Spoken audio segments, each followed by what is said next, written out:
내 완전한 자라. 그는 하나님과 동행하였으며 새 아들을 낳았으니 셈과 함과 야벳이라. 그때 온 땅이 하나님 앞에 부패하여 포악함이 땅에 가득한지라. 하나님이 보신즉 땅이 부패하였으니 이는 땅에서 모든 혈육 있는 자의 행위가 부패함이었더라. 하나님이 노아에게 이르시되 모든 혈육 있는 자의 포악함이 땅에 가득함으로 그 끝날이 내 앞에 이르렀으니 내가 그들을 땅과 함께 멸하리라.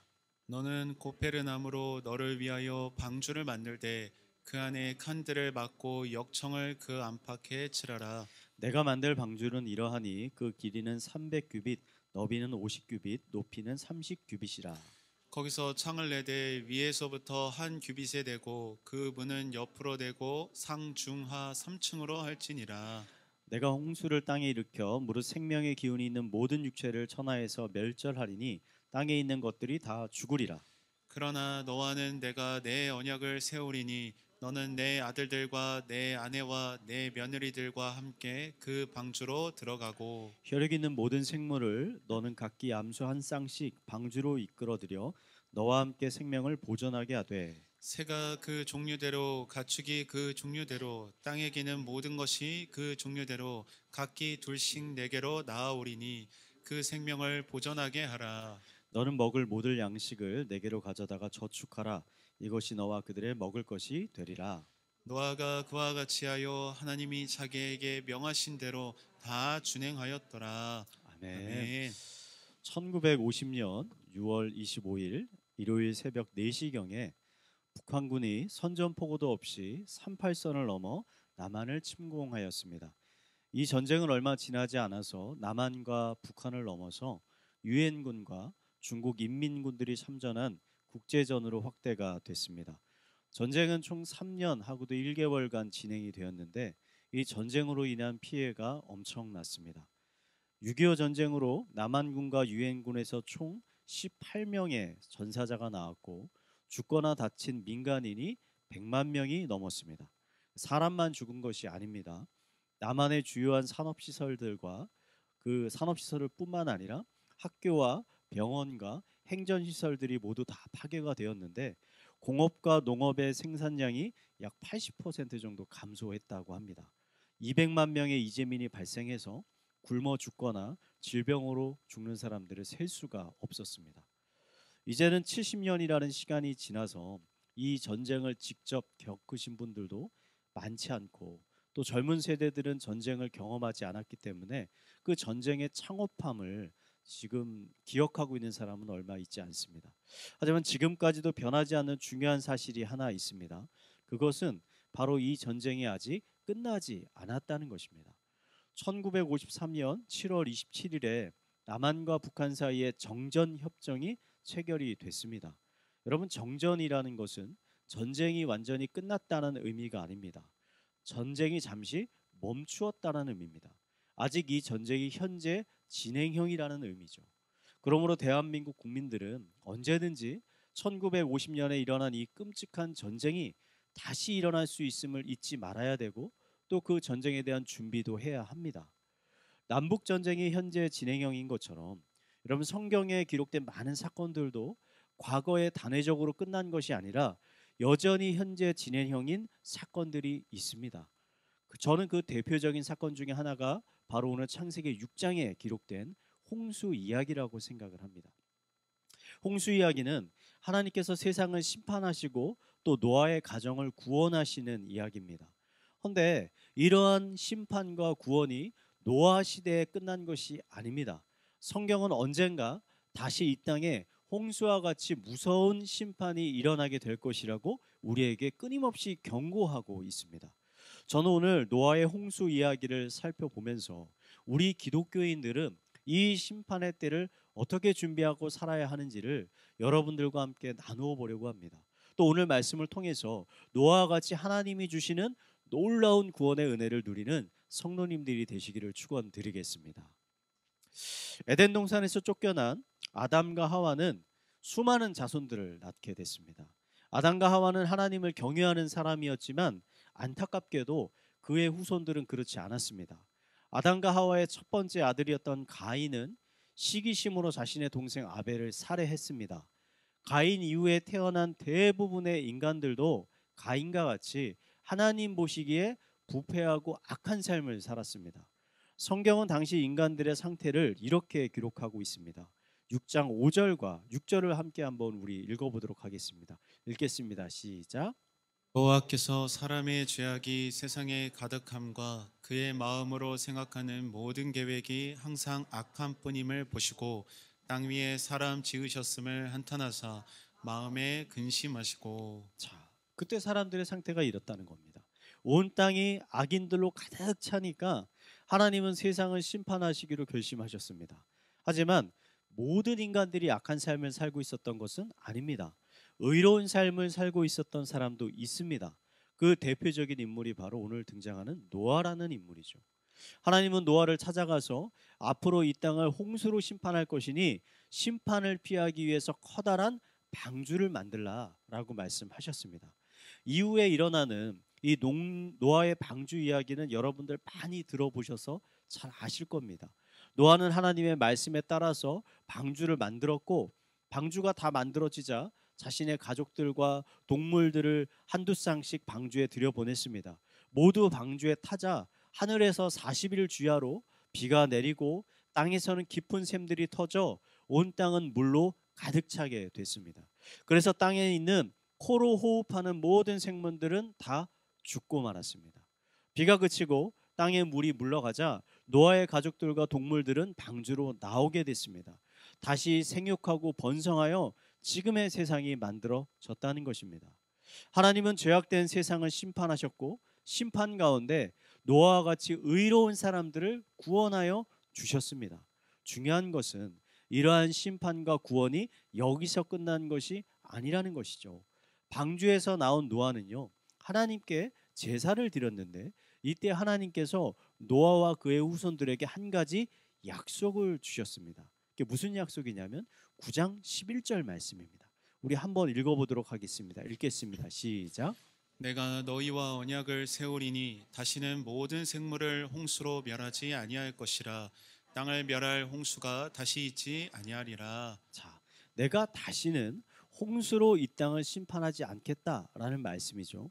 하나님은 그 증거로 우리들에게 무지개를 주셨는데, 비가 올 때 무지개가 함께 보이면 하나님께서 노아에게 하셨던 그 약속을 기억하셔서 결코 홍수로는 노아 때와 같이 이 땅을 심판하지 않으시겠다라는 약속을 주셨습니다.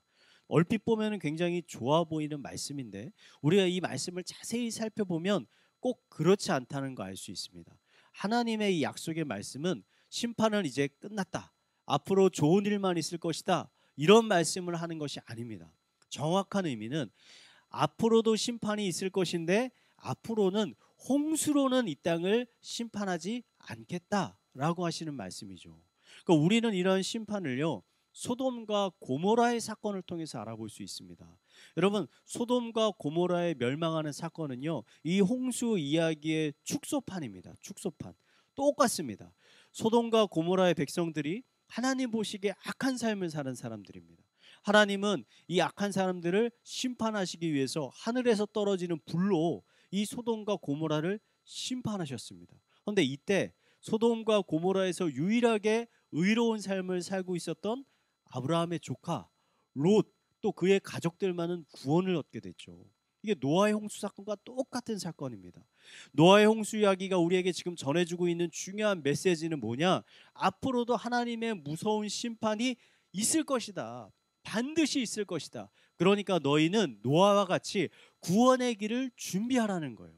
대비하라는 것이죠. 예수님께서 처음 사역을 시작하시면서 이런 말씀을 하십니다. 회개하라, 천국이 가까이 왔느니라. 천국이 가까이 왔느니라. 여러분, 천국이 가까이 왔다는 것은 이런 의미 아닙니다. 천국이 가까이 왔으니까 너희 모두가 다 천국에 들어갈 거야, 좋은 날만 있을 거야, 이런 말씀 아닙니다. 정반대죠. 이제는 머지않아서 하나님의 나라가 임할 것인데 이때 천국에 들어갈 자격을 갖추지 못한 사람들은 이 천국에 결코 들어가지 못하게 될 것이다. 하나님의 무서운 심판을 당하게 될 것이다 라는 경고의 의미로 예수님께서 말씀하신 거죠. 예수님께서는 이 심판의 날을 말씀하시면서 쭉정이 비유를 말씀하셨거든요. 쭉정이. 누가복음 3장 17절에 보면 손에 키를 들고 자기의 타작마당을 정하게 하사 알곡은 모아서 곳간에 들이고 쭉정이는 꺼지지 않는 불에 태우시리라. 예수님은 마지막 심판의 날에 쭉정이, 즉 예수님께 속하지 않은 사람들은 모두 심판을 당하게 될 거라고 지금 경고하고 계신 거잖아요. 예수님이 이런 가르침을 주신 이유는 하나죠. 동일합니다. 마지막 날의 홍수와 같은 무서운 심판이 반드시 있다. 그러니까 심판을 준비해라 라는 것이죠. 그렇다면 우리는 하나님의 이런 무서운 심판을 어떻게 준비해야 할까? 창세기에 기록된 홍수의 이야기는요, 하나님의 무서운 심판에서 구원을 얻을 수 있는 유일한 방법이 무엇인지 우리에게 가르쳐 주고 있습니다. 뭐냐면 방주를 만드는 거예요. 방주. 홍수에서 구원을 얻을 수 있는 유일한 길은요, 이 홍수를 피할 수 있는 큰 배를 만드는 것입니다. 노아와 그의 가족들과 또 동물들이 그 방주에 탔기 때문에 그들의 목숨을 보존할 수 있었던 거잖아요. 그렇다면 여러분, 이 시대의 방주는 뭘까? 여러분, 이 시대의 방주는 바로 교회입니다. 교회. 교회는 하나님이 우리들을 구원하시기 위해서 만드신 구원의 방주입니다. 방주는요, 여러분, 노아의 아이디어가 아닙니다. 하나님께서 노아에게 직접 가르쳐 주신 것이죠. 여러분, 교회도 동일하지 않습니까? 교회는요, 예수님의 제자들의 아이디어가 아니에요. 이렇게 만들면 기독교가 번창할 것이다 해서 그들이 만든 게 아닙니다. 하나님께서 오순절에 마가의 다락방에서 모여서 기도하는 그 제자들 가운데 하나님의 거룩한 성령을 충만하게 부어주심으로 인해서 이 땅에 교회가 세워지게 된 것이잖아요. 하나님께서 이 땅에 교회를 세우신 가장 중요한 목적은 뭐냐면요, 교회를 통해서 사람들을 구원하기 위함이라는 것이죠. 여러분, 아멘이십니까? 여러분, 교회가 방주라면요, 그럼 노아는 누굴까요? 노아는요, 바로 하나님을 먼저 믿은 우리와 같은 기독교인. 노아가 하나님의 명령을 듣고 방주를 지은 것처럼요, 우리 기독교회는요, 세상을 구원하기 위해서 하나님의 거룩한 교회를 이 땅에서 지금 지어가고 있는 것입니다. 헌데요, 이 방주를 짓는 데 있어서 유의할 점이 두 가지 있습니다. 유의할 점.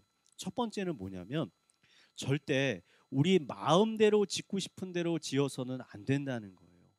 그러니까 노아에게 방주를 지으라고 말씀하신 하나님은요, 방주의 정확한 크기와 또 짓는 데 사용되는 재료가 무엇인지, 그리고 짓는 방법까지도 아주 세세하게 자세하게 말씀해 주셨습니다. 하나님께서 왜 이렇게 자세하게 말씀해 주셨을까요? 그거는요, 노아에게 방주를 만들 능력이 노아에게는 없었기 때문이에요. 노아는 단 한 번도 방주와 같은 큰 배를 만들어 본 적이 없습니다. 만약에 하나님께서 노아에게 앞으로 큰 홍수가 있을 거니까 네가 큰 배가 필요하니까 네가 만들고 싶은 대로 큰 배를 한번 만들어 봐라 라고 했다면 노아가 만든 배는 분명히 홍수를 이겨내지 못하고 가라앉았을 것입니다. 하나님께서는요, 아무 의미 없이 배의 크기와 재료들을 말씀해 주신 게 아닙니다. 그것이 홍수를 이기려는 데 있어서 가장 적합하기 때문에 그렇게 말씀을 해 주신 거죠.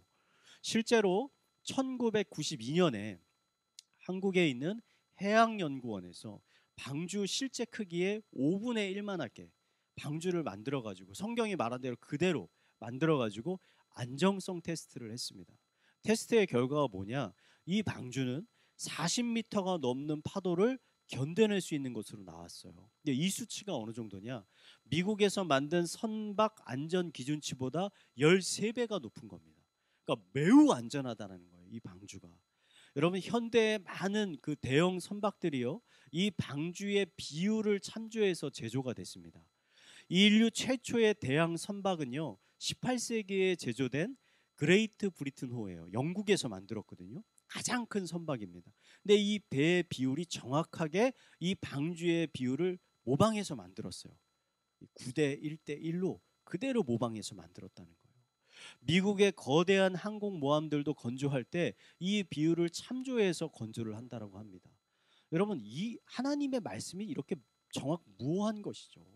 놀라운 것이잖아요. 여러분, 교회를 세워갈 때도 똑같아요.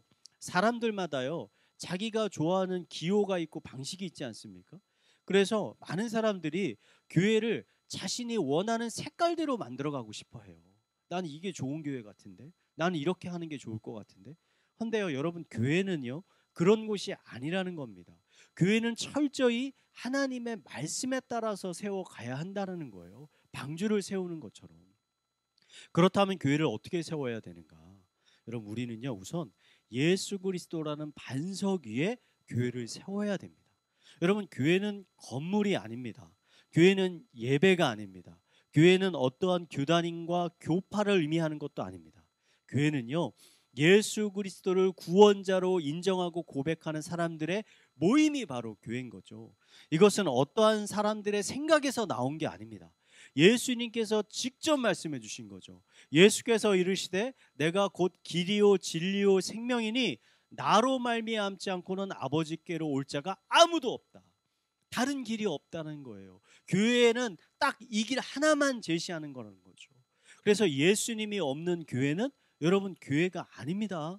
예수님이 없는 교회는 교회가 아니에요. 북한에 교회가 있습니다. 근데 북한의 교회는 예수님이 없어요. 그럼 북한 공산당이 공산당을 선전하기 위해서 만든 교회예요.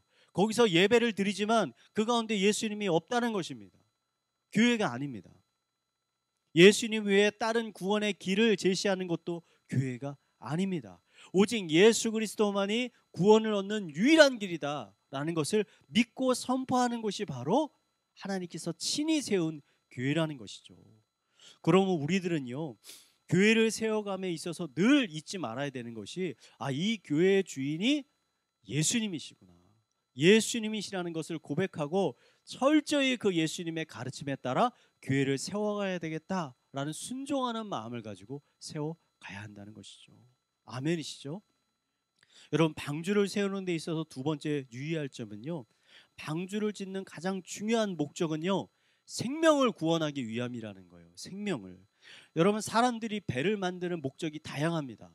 어떠한 배는 화물을 나르기 위해서 만들기도 하고, 여러분 크루즈 같은 배들은 여행하려고 만들잖아요. 즐기려고. 근데 방주는요 뭘 위해서 만드냐면 생명을 구원하기 위해서 방주를 만든다는 거예요. 여러분, 노아는 하나님의 말씀에 따라 방주를 건축했습니다. 근데 방주 만드는데 얼마나 걸렸는지 아십니까? 성경에 정확한 기록은 나오지 않지만 우리가 계산들을 대략 해보면 약 100년 걸렸습니다. 100년. 10년, 20년 동안 지은 게 아니라 100년 동안 배를 지었다는 거예요. 그것도 여러분 바닷가에 지은 거 아닙니다. 맨 땅에다가 이 거대한 배를 100년 동안 지었어요. 여러분 궁금하지 않습니까? 하나님이 그냥 노아의 가족 구원하시려면 에녹과 엘리야 구원하신 것처럼 이 하늘에서 불병거를 보내셔서 그들을 구원하면 되지 왜 100년간이나 방주를 짓게 만드는가? 얼마나 고생했겠어요. 100년간 방주를 짓는데. 저는 왜일까? 그 이유가 무엇일까? 저는 그 이유를 이렇게 생각합니다. 바로 방주가 구원의 통로이기 때문이에요. 구원의 통로. 여러분, 노아가 방주를 짓기 시작하는 날부터 그 주변에 살았던 이웃들 궁금하지 않았을까요? 저 사람이 지금 도대체 무엇을 하는 것인가? 저 맨 땅에다가 왜 큰 배를 짓는 것인가? 주변에 강도 없고 바다도 없는데. 수많은 사람들이 노아에게 가서 묻지 않았겠습니까? 당신 지금 뭐 하는 겁니까? 아마 노아는 그때마다 하나님께서 자기에게 하셨던 말씀을 이야기했을 거예요. 하나님께서 큰 홍수가 온다 했다. 나에게 그래서 심판을 피하기 위해서 방주를 지으라고 말씀하셨다. 여러분, 이때 만약에 노아의 말을 듣고 이 하나님의 심판의 메시지를 진실로 받아들인 사람이 있다면, 믿은 사람이 있다면 어떻게 됐을까요? 아마 그 사람은요 심판의 때에 노아와 같이 구원받게 됐을 겁니다. 우리 그거 어떻게 알 수 있나요? 소돔과 고모라의 심판 사건을 보면 정확히 알 수 있습니다. 여러분, 하나님께서 소돔과 고모라를 심판하시기로 결정하셨죠. 근데 하나님의 천사들이요 롯에게 먼저 찾아갑니다. 그리고 말해요. 하나님께서 심판하시기로 하셨으니까 혹시 이 성 중에 당신에게 속한 사람들이 있다면 그들에게 가서 빨리 심판의 메시지를 알려라. 그리고 빨리 이 성에서 밖으로 나가라 라고 말했습니다. 그래서 이 롯이 자신의 사위들한테 가가지고 이야기합니다. 곧 심판이 있으니까 빨리 자네들 나하고 함께 나가야 되겠네 라고 얘기하자 사위들이 어떻게 반응했느냐? 성경에 뭐라 하냐? 롯이 농담을 하는 거라고 여겼다. 자신의 장인이 농담을 하는 거로 여겼다. 그리고 사위들이 나가지 않았다는 거예요. 성읍에 그냥 남아 있었다는 겁니다. 그래서 어떻게 됐습니까? 다 심판을 받아서 죽게 되었다는 거죠. 만약에 그들이 그 심판의 메시지를 정말로 받아들였다면, 진실로 받아들였다면 그들은 살 수 있었을 것이에요. 구원을 받았을 것입니다. 여러분, 노아 시대 사람들도 동일했습니다. 하나님은 방주를 통해서 한 사람이라도 더 구원을 얻기 원하셨지만 사람들은 이런 하나님의 은혜를 거절했습니다. 예수님은 노아 시대의 사람들의 모습을 이렇게 말씀하시거든요. 누가복음 17장 27절입니다. 노아가 방주에 들어가는 날까지 사람들이 먹고 마시고 장가들고 시집가더니 홍수가 나서 그들을 다 멸망시켰으며. 노아 시대 사람들이 이랬습니다. 심판이 코앞까지 왔어요. 바로 눈앞까지 왔는데 그걸 모르고 그냥 먹고 마시고 즐기며 살았다는 거예요. 그러다 다 안타까운 죽음을 맞이했다는 것이죠. 여러분, 두려운 것은 노아 시대 사람들만 이런 끔찍한 심판을 받는 것이 아니라는 것이죠. 우리와 함께 이 시대를 살아가고 있는 수많은 사람들, 우리들의 부모님, 배우자, 자녀들, 친척, 우리가 사랑하는 친구들, 이웃들이 만약 심판을 준비하지 못한다면 결국 이 사람들과 같은 끔찍한 심판을 받게 될 거라는 사실입니다. 이게 안타까운 것 아니겠습니까? 그렇다면 이 시대에 여러분, 기독교인은 우리들이 우리 자신과 또 이 이웃들을 위해서 할 수 있는 일이 무엇인가, 무엇을 해야 하는가? 앞서 말씀드렸듯이 노아와 같이 하나님의 말씀에 따라 방주를 만들어야 돼요. 방주를. 여러분, 방주를 만든다라는 것은 두 가지 의미가 있습니다. 첫 번째는 뭐냐면 실제 교회를 세우는 거예요. 이 땅에 교회를 세우는 겁니다. 교회를 세우고 교회를 소중히 여기고 교회가 든든히 서갈 수 있도록 교회에 헌신하고 또 봉사하는 것을 의미합니다. 여러분, 노아는요, 남는 시간에 방주를 만든 게 아닙니다. 자기가 할 일 다 하고서 시간이 남아서 그냥 취미 생활로 방주를 만든 것이 아니에요. 노아의 인생에 있어서 방주를 만드는 것은 가장 첫 번째 우선순위입니다. 가장 인생에서 소중한 것이라고 생각하고서 그 방주를 지었다는 거죠. 그래서 우리는요, 우리의 신앙생활을 그렇게 생각해야 되는 거죠. 여러 취미생활 중에 하나가 아니라 이게 나의 인생에 있어서 가장 중심이고 중요하다는 생각을 가지고 우리의 시간과 재정과 열정을 쏟아 부어야 된다는 것이죠. 방주를 만드는다는 것. 두 번째는요, 심판을 준비하는 삶을 살아야 된다는 겁니다. 여러분, 100년 동안 방주를 지으며 살아가는 노아의 삶이 과연 어땠을까? 그의 삶은 어땠을까? 분명한 것은 노아의 삶은 세상 사람들의 삶과는 분명히 달랐을 것이라는 거예요. 분명히. 노아는요, 더 많은 부동산을 가지려고 노력하지 않았을 것입니다. 노아는 이 땅에 더 많은 양식을 쌓아두려고 노력하지 않았을 것입니다. 더 높은 자리에 오르거나 더 유명한 사람이 되려고 노력하지 않았을 것입니다. 여러분, 이 시대에요, 교회가 세상 사람들에게 점점 외면받고 있는 이유는요, 여러 가지가 있지만 가장 중요한 이유는 뭐라고 저는 생각하냐면 세상 사람들이 보기에 기독교인의 삶이 전혀 심판을 준비하는 삶으로 보이지 않기 때문에, 전혀 그렇게 보이지 않아요. 입으로는 지옥과 천국과 심판과 구원이 있다라고 이야기하는데 정작 기독교인의 사는 모습을 보면 마치 심판이 오지 않을 것처럼 살아요. 지금의 삶이 영원히 지속될 것처럼 삽니다. 방주를 짓는 신용만 해요.